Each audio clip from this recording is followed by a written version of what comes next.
Pattaya's landscape is constantly changing, with scores of new hotels and luxury condos taking shape every day.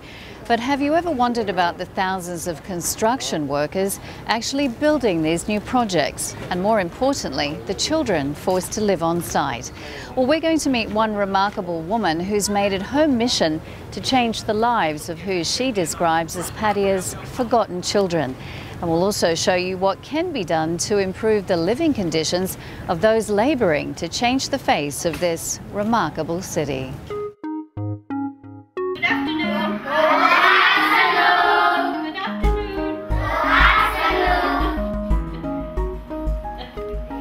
It's afternoon and lessons are about to resume, but this is not your everyday classroom. When Tracy Cosgrove arrives at Sono Nursery in Pattaya, the children don't want to let her go. Good afternoon. Sono Nursery was created in Thailand's resort city of Pattaya by Tracy and a handful of dedicated helpers. For now, this is the only option these children have if they want to have a regular meal, some school lessons, and a safe environment. These are some of the children of the city's thousands of construction workers. Here is their safe haven. It's a home away from home. It's probably the most love that they get in a day. You know, we teach them English, Thai, Burmese, Khmer. They're taught how to love each other, how to just play with each other. You know, and a lot of it is fun learning.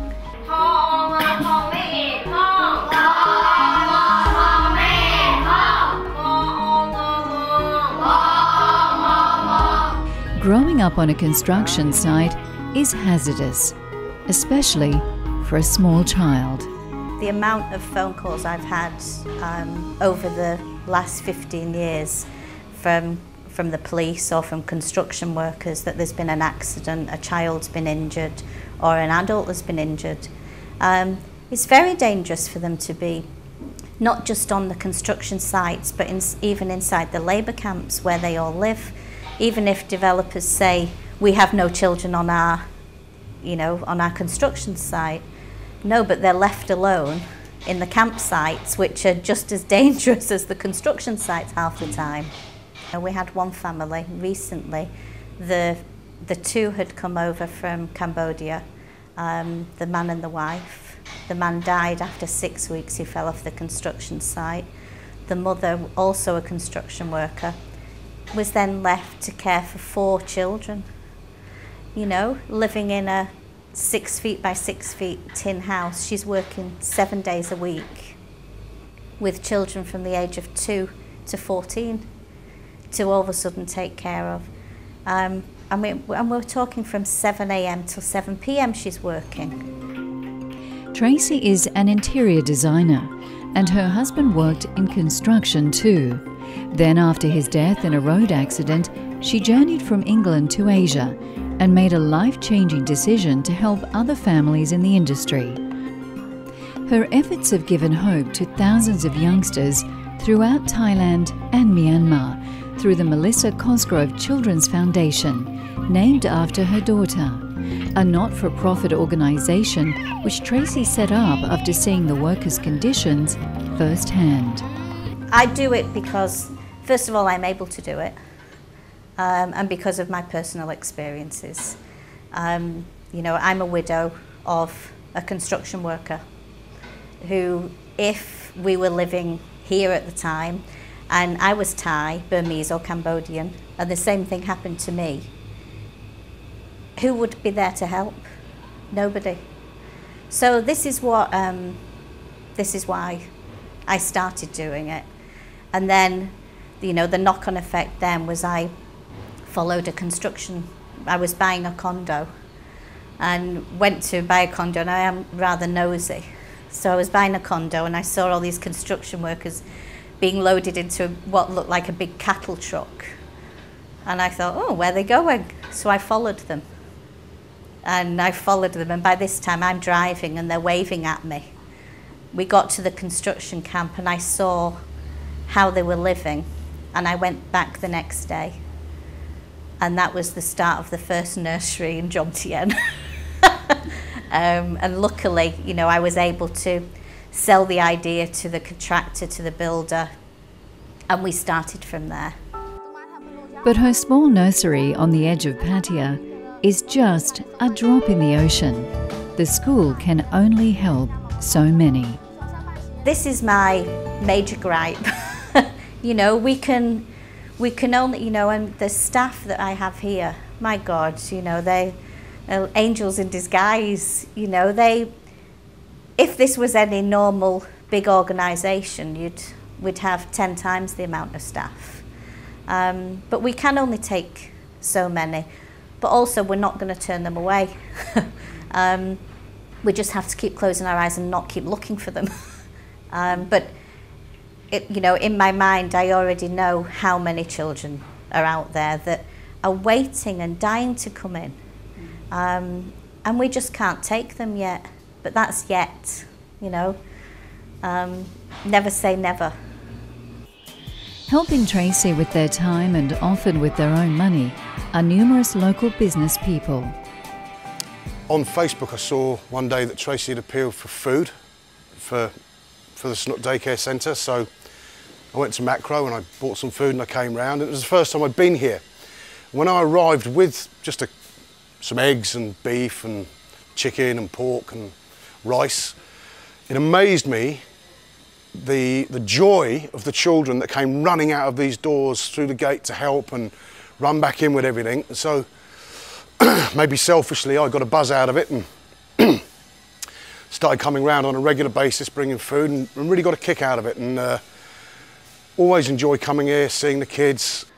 Today's the first time I've actually been here, and I have to say I'm actually more or less moved to tears of joy seeing how much so little has done. So if you guys want to experience the sort of joy that I'm feeling right now at helping these kids here, pop by, take a look.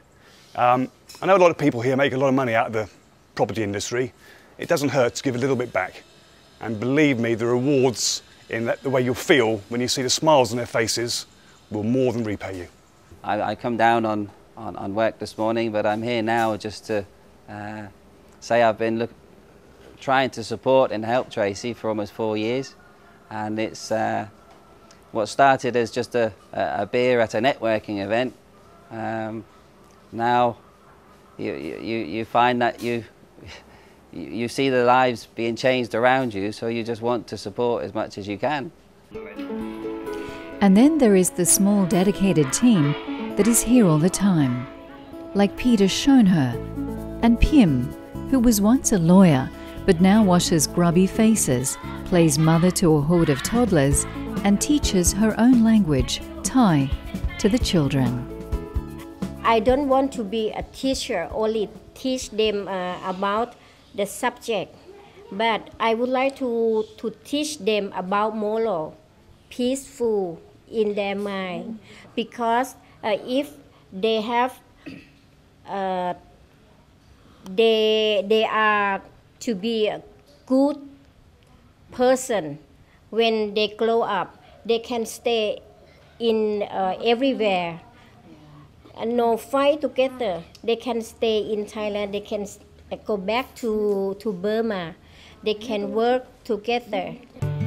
Scores of construction workers have made their way to the big cities from villages in Thailand's northeast and from across local borders like Myanmar and Cambodia. Many of the foreigners do not have official visas, so their children don't have any rights at all in the land of smiles. We've got children, you've seen the camps, you know, we've got children, maybe 4 children living in a 6-foot by 6-foot tin shack with no windows, no water, no food, while their parents are at work every day. And the main thing is no education. They're not allowed to go to school.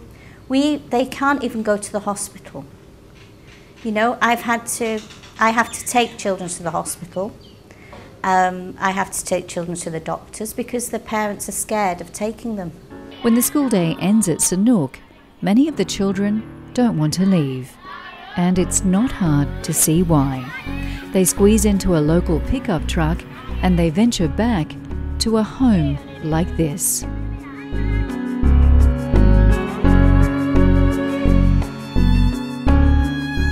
A bowl of rice in a tin shack with a dirt floor. Now the people who live in this camp are actually paying rent. Yeah. Because they work on different projects? Different construction camps. So what we've just learned is that they're paying about 900 baht a month for the non-electric hut and about 1,300 baht for electricity. If they want a hut with electricity. I think you'd have to pay me to live here. But this is the reality, isn't it? And again, this is why it's great that at least the children, we can come and collect them every day. Well, this is what they'd be living in otherwise. Yeah, otherwise they'd just be here. These children didn't ask to be brought here. They didn't ask to be living in a construction camp. The big construction camps often house up to 1,000 workers or more. And as Tracy showed me, it's not somewhere you'd want any child to live. Now, if you take a look behind me here, that's what these children come home to every day. Now, I don't know about you, but I'm pretty shocked. So, Tracy, does it get any worse than this? I hate to say yes, but it can get worse than this, but I'd say this is the biggest one. You know, usually the worst ones than this are smaller. This is just on mass scale. And how many people are living here? Now, probably when the last count was 800, but there's a whole new section over there, so it must be now at least 1,500, 2,000 people. Good Lord. By the time they've finished, it must be at least 2,000 from what I've just seen today. I mean, one of the things we can't show you is the smell, because it's hot today. So all at least the floodwater's gone away, but what it's left is this really strong smell of garbage. Yeah, and the rest. Yeah, well, and then you see the chickens going around eating everything that then they'll be eating themselves. Oh, so you can imagine. Well, what's been amazing is all these children, proudly showing us where they live, showing all their homes. But not only the children are proud to show you where they live. Adults are saying, "Come and have a look at my home." Yeah. They have a and couch. they're spotless. They are spotless. Absolutely spotless. Yeah. Despite the smell and the squalor, 14-year-old Burmese girl Kemiso, her younger brother Ali, and their friends can't wait to show us their homes and to meet their parents. Even when Tracy thinks she's seen the worst, some things can still shock her. And I went in and there was raw sewage everywhere. There was children playing in this sewage. And I'm thinking, oh my God. And then we were walking past one of the tin houses and I heard this noise. And I said, oh, is there a dog inside? And the tin shack had a padlock on it. And I said, is there a dog inside? No. Oh, it's a little girl. And I said, oh. Anyway, I made them use bolt cutters and cut the lock off. And this little girl came out, Pim, so she comes out. And she's, of course, it's light, and she was in the dark. And in that room was a bowl of rice and a bowl of water. And she just gave me this massive big smile. And I looked at her, and I looked at the staff, who were taking me around thinking I was there with the CEO's permission. And I said, why is she in here? And they said, there's no one to look after her. And it's for her own safety. And that, to me, was the pivotal. I was like, no way am I having this, And actually, the very next day, I made many, many phone calls. And within a week, we'd started building a nursery on that campsite. Some nights, Tracy heads to the camps to meet with the parents and to update them on their children's excellent progress with lessons and homework.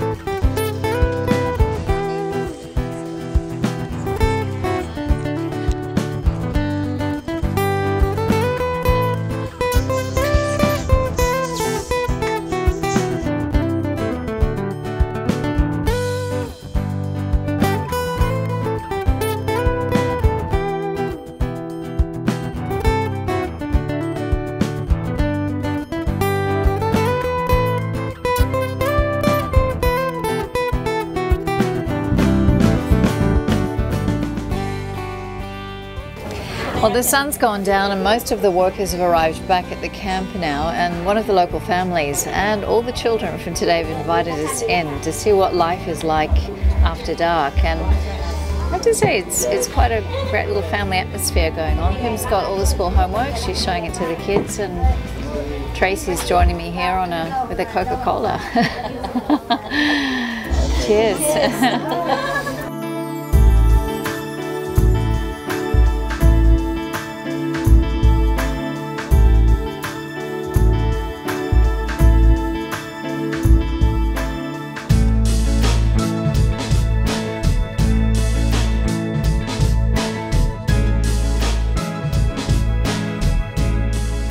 You have a mixture of those who are just so happy that their children, but then you get the others who really don't even want to know. Yeah. You know, and yet the children are so disappointed when the parents, you're there, and it's hard because, you know, if it's me, you know, I speak only through an interpreter. But they like the fact that, you know, when they've been told, or the children usually tell them that I'm in Myanmar and that we've been building schools there, and it softens everything. Yeah. You know, so they know I understand. The towers and hotels continue to rise on the skyline. The investment keeps coming in. The tourists keep arriving, and developers keep building their dreams. They have to think about the children. Some do. Nigel Cornick is the CEO of Kingdom Property. He's been building condominiums in Thailand for more than 20 years, and he agrees that more can be done for the workers. Having seen some of the conditions that some workers are subjected to on building sites, I think it's at least fitting there's a basic level of accommodation, of service, of respect for the workers, because at the end of the day, when they turn up on site, if they're in a positive mind, then we get positive results. Negative results, unfortunately, come, you know, I think from living in substandard accommodation. Kingdom Property has teamed up with construction giant Bouygues Thai to undertake its South Point condominium in Pattaya. I remember when I first met Tracy, she bought a unit from us at North Shore. She one day decided she would follow the contractors back to their camp, because she was taking this interest in children for many, many years. This is not something new. So she got to the workers' camp, and on site they'd locked the children into the rooms, locked them into the rooms to protect them from the workers with a bowl of water. So that's when we picked up and embraced this whole concept that's not good enough. It's a shame more developers don't think the same way, Nigel. Well, in most countries they'd be forced to do something. Unfortunately, that isn't the case here. And all you can do is try and influence their decisions. And slowly, hopefully, some of it will rub off. I'm not too optimistic it'll rub off that quickly, but you can only try. Special effort has been made to make a more livable environment for the many hundreds of people who will call this workers' camp home for several years. Now, with a bit of extra effort and not that much more expense, this is what a workers' camp can look like. The floors are actually sealed, there's daily maid service here to ensure the camp is kept clean, and there are even satellite dishes for local TV. Some of the workers' camps that I've seen actually look like slums or worse. I mean, how do you feel about that?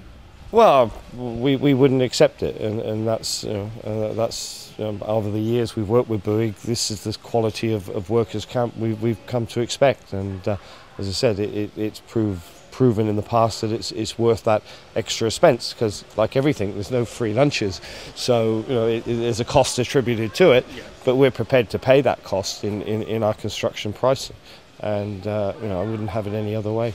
We are different than the other camp for sure. It's you see our policy, the cleaning. When you walk in, we have the maid cleaning every day. It's not, we don't let the worker clean by themselves. Okay. Yeah, that's why we are look. It's very clean. We have the maid for clean the toilet and everywhere. That's why. One of the sites I went to, that flood water through the camp, running through the camp, and rubbish. So you don't see that here. Yes. We have the maid to take care always, every day. Yeah, you will see. So always your policy, all your camps are like this. Why don't other construction group, why don't other companies do this? Is it because they would try to save money? I think that is the one case on that, but in the company policy, Bui is very concerned about the worker living for the construction. They are the accommodation. They take care. We are take care on that one. We are concerning about the most concerning for the worker. We come down, take a look and check everything to ensure that safe to the laborers and all. You would have seen lots of building camps in your career. How does this compare with the normal contractors? In comparison with the other contractors, seem a bit different. This is a big difference. It's maybe because of the cost or something that's the other contract is different. Tracy walked around the camp with the construction team and was overwhelmed with their efforts. This is the Rolls Royce. My gosh, it's even just seeing how, not only how it looks, but even over there, even here, they've got even the washing area. Proper washing area. Yes, washing area. Things you never see on this. I've never seen this. On the camp, for sure. It's really giving people the dignity for a simple little thing, and also the amount of toilets. Yes. This is a crazy thing that you might think, but for me to see bathing and so many toilets, it really gives you a good feel that, okay, this has been thought about. It's not like the other camps. I mean, gosh, the other camps, well, you've seen them yourself. This is really night and day, and I think we should drag every developer here by the neck and say, this is what you should do. Look how simple it is to do this. This camp will also include a small nursery area for the workers' children. It's another school day, but on this morning, the team at Sono Nursery has decided to host a trip to the beach for the children. They can't wait.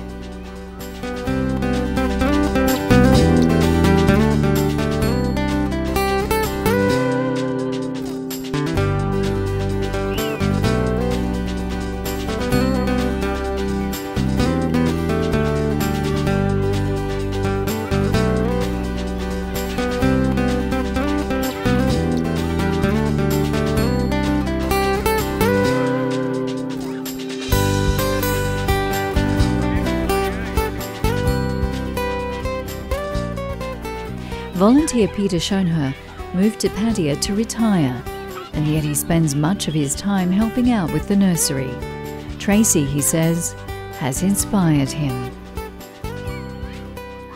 When we met Tracy a few years ago through friends, and we were invited to join one of the Lighthouse Club events, so we did. And so we came in contact with Tracy and further on. And you have to admire her. Whatever you think of her, if somebody spends so much time, so dedicated, it touched me mostly.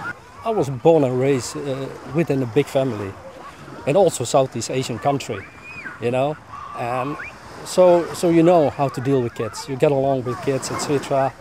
And it's not only, let's say, from that perspective, but I think for the business community here in Thailand, especially the developers, it also makes business sense, you know? If you take good care of your people, your workers, I mean, you get it in return. There's no question about that. For a few hours, these children can forget about where and how they live. After all, the Thai word sanuk means fun, and every child deserves a chance to laugh, to play, and to learn. With Tracy on their side, it looks like their world is already a much happier place. Even when I get down, you know, because it happens, because all of a sudden there's zero in the bank and you think, my God, you know, we've got the wages to pay and we've got no money. And then I'll come here and you see the children and the love and the happiness, and you think, you know, okay, well, it will happen. It will happen.